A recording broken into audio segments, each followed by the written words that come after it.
Social media has become a way of life for many people out there. And if you're one of those people that does go through your various apps looking at what's going on in the world, ask yourself, when last did you go through your timeline? For today, we discuss the impact of TikTok and the rise of stories on the way that we consume social media.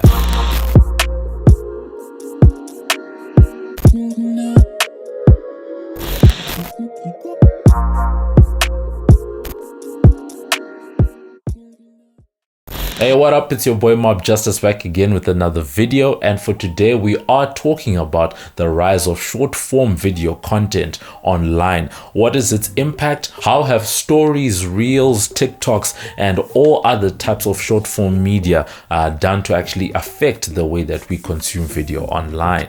As always, this video is brought to you by the team over at Liyon Media. Head on over to check out some of the crispiest photo, video and audio content. That's www.lionmedia.com. Head on over, check it out and just see what the team can do for you. Now, the big question for today is, when was the last time you actually found yourself scrolling through the timeline on your phone?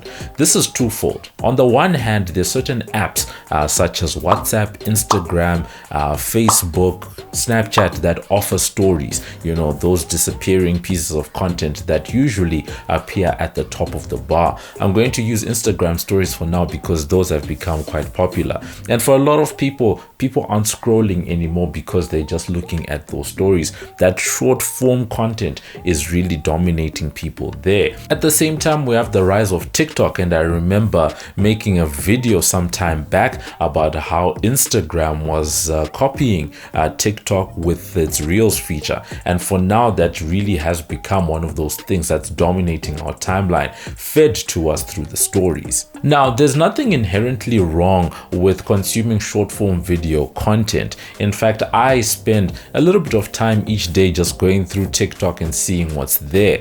But the real question for content creators, video producers, video creators is, do you get into this type of content? Do you mix it with the long form content, or do you stay in the long form video content stream? One, and then secondly, what is it doing to the way that we consume video, and at the same time, how is it affecting our brains and our attention spans? There's no doubt that the popularity of short form video content was popularized before we even had TikTok. One has to remember the fact that stories on Snapchat were a thing, right? And they really introduced us to this concept, first of disappearing video, but secondly, being able to consume bite-sized chunks of video, that you can just take on and, continue with your day. And then from there, we saw the rise of TikTok. And now, because of that, we are seeing, all of these different platforms that have come about. The implications of all this are twofold. Starting off with the rise of stories that were undoubtedly made popular by Snapchat. But more importantly, there's a key piece of that history where Facebook tried to acquire Snapchat as Snapchat refused. And in sort of a retaliation, we saw Facebook taking the most popular feature, which was stories at the time, and actually implementing it without even being shy about what they were doing, putting it first on Instagram and then onto Facebook and WhatsApp. So now you have stories across all of those different platforms. And then you saw Twitter coming out with fleets, and now YouTube also had its own version of stories that happened there. Then we move on to the second bit of the evolution, and that's the rise of TikTok, the dancing videos, the little skits, and that's now produced this line of copycat sort of services inside existing applications. So where TikTok, like Snapchat, is standalone, now you have Instagram that has Reels inside it. You have YouTube Shorts that are now inside there. And it's really begging the question of short form video content. Is that the way forward? To get a different take on the trend, I reached out to my friend and colleague Deepa. We've worked with each other for a number of years, and she's actually produced a couple of videos that I've personally been in. She makes long form videos as part of her day-to-day work, but recently got into the likes of TikTok, and she's been actually gaining a lot of traction over the last couple of months. Hi, my name is Deepa and I create longer form YouTube videos that range between 2 and 5 minutes. I mean, sometimes it goes over 5 and sometimes it's under 2, but I like to keep it within that length. Personally, I absolutely love the rise in short form videos. I think it's entertaining, easy to consume, and super convenient. And it's not just the younger generation that's drawn towards consuming and making videos and news in this sort of way. A large majority of the older population also enjoy it, even though they might deny it. It's some sort of stories just require this sort of video production, and I think that IGTVs, Reels, and now YouTube Shorts are here to stay. I started creating TikTok videos to learn about a whole new different audience and to also expand my existing video knowledge, and I have learned so much. So with YouTube, you need some sort of beautiful build-up with cinematic shots. With TikToks, you don't need that.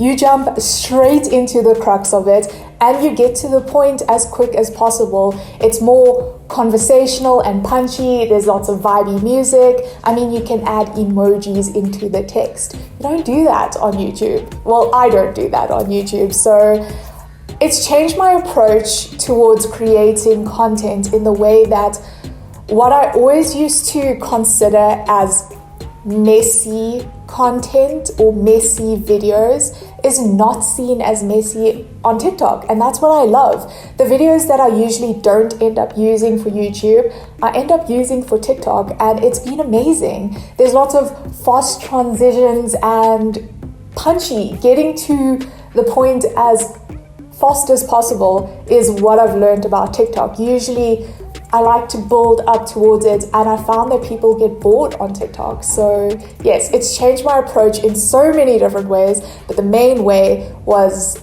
that my messy content is not messy content on a different platform.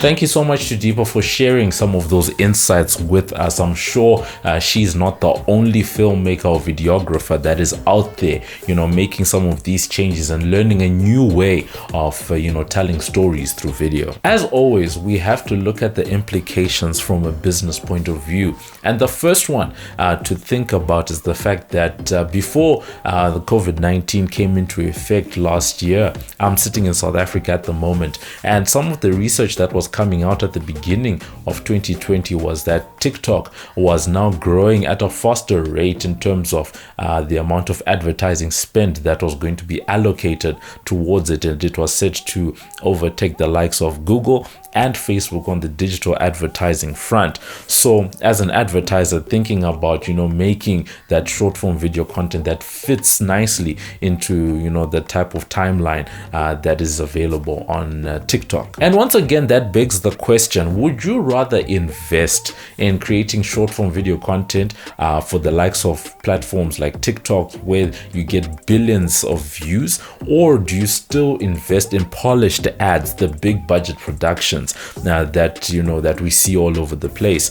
One of the most interesting trends that I've seen, especially through YouTube, is the fact that YouTube has that 5 second space for ads, and you've seen people coming up with entire ads that last for just 5 seconds, sort of showing people that the trends of the platforms can actually influence where advertising goes. And in all this, advertisers have not been sleeping. Apart from the likes of TikTok, we've seen the rise of advertising that's inside stories. If you're scrolling through stories on Instagram, for example, you are probably going to run into an ad, and also on Snapchat as well. But the other piece is when it comes to influencer marketing, which has become quite popular with the rise of social media. Do you still invest in the likes of the YouTube content creators, the Facebook Watch content creators, people still making long types of videos such as this this one? Or as a business, do you say, no, I'm going to go where the eyeballs are and I'm going to invest my money in the people that are making the 30-second dances, the people that are doing the 1-minute skits? These are all the things that businesses are trying to grapple with at this time, because one has to wonder, do you go where the long form content is, or do you go where the short form content is? And tied with that is, if you go with the short form content, are people really going to remember what happens there? In conclusion, it's easy to see that viewing trends and viewing patterns really have changed. The way that we consumed video online on social media 5 years ago is not what it is today. People now seem to have, less time on their hands, and that quick hit of just going through a 30-second, 1-minute video on the likes of TikTok, Reels, and now YouTube Shorts really seems to be quite popular. And at the same time, all of the different platforms are promoting these things, so they're getting lots of eyeballs.